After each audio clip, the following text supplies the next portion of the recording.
النهاية سيداتي أنساتي سادتي، يطلقها الحكم الدولي محمود البنا معلنا تعادل الفريقين الجماهيريين الكبيرين الإسماعيلي والاتحاد السكندري هدف لمثله. تقدم محمد أبو المجد في الدقيقة 10 من الشوط الأول، تعادل حسن طارق الدقيقة 46 من زمن المباراة أو الدقيقة الأولى من الشوط الثاني. ويعني حاجات مناوشات خفيفة كده لكن ملهاش أي داعي ولا لازمة زي ما أنتم شايفينها كده في الكادر. إجمالا سيداتي وسادتي، كل عام وحضراتكم بألف خير، عام سعيد على مصر، على مصر في كل المناحي وعلى مصر في الرياضة وكرة القدم. كل الأمنيات القلبية لمنتخبنا الوطني بالتوفيق في الجابون. يتوقف قطار الدوري بانتهاء دور الذهاب وبطل الشتاء هو الأهلي، والبحث عن النجاة ما زال قائما ومسموحا ومتاحا للجميع. 17 مباراة في دور الإياب إن شاء الله.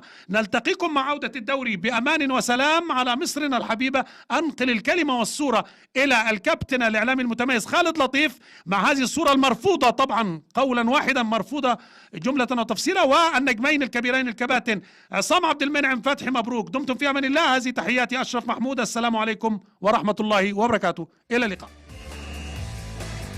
في استاد الإسماعيلية هنعرف منه تفاصيل أكتر. مش فاهمين هل بعض المناوشات ما بين الجمهور والجهاز الفني للنادي الإسماعيلي، هل بين الجهاز الفني للنادي الإسماعيلي وحد داخل المستطيل الأخضر ما يعني أو خارج يعني الملعب بس داخل المستطيل، مش عارف ما اعرفش هل ايه اللي حدث، لكن واضح ان هناك بعض المناوشات وتدخل الشرطة والسادة المسؤولين عن تأمين اللقاء. ودي طاقم التحكيم اللي أدار هذا اللقاء، الكابتن محمود بنا ومساعديه، اللي أدار يمكن المباراة باقتدار. أدي برضو لعيبة نادي الإسماعيلي، هل جماهير الإسماعيلية مش راضية عن الأداء؟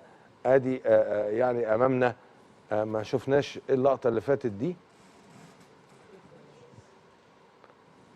لا دي لقطة يعني صعبة جدا متهيألي كده. لا لازم حد من هناك حاجه يعني اترمت الظاهر، صح؟ لازم حد من الموجودين في الملعب نتصل بيه يعني. رامي توفيق اكيد هناك وهيقول لنا تفاصيل اكتر عن ده. كابتن عصام فتحي، انتهى اللقاء بالتعادل الايجابي، هل نتيجة عادلة من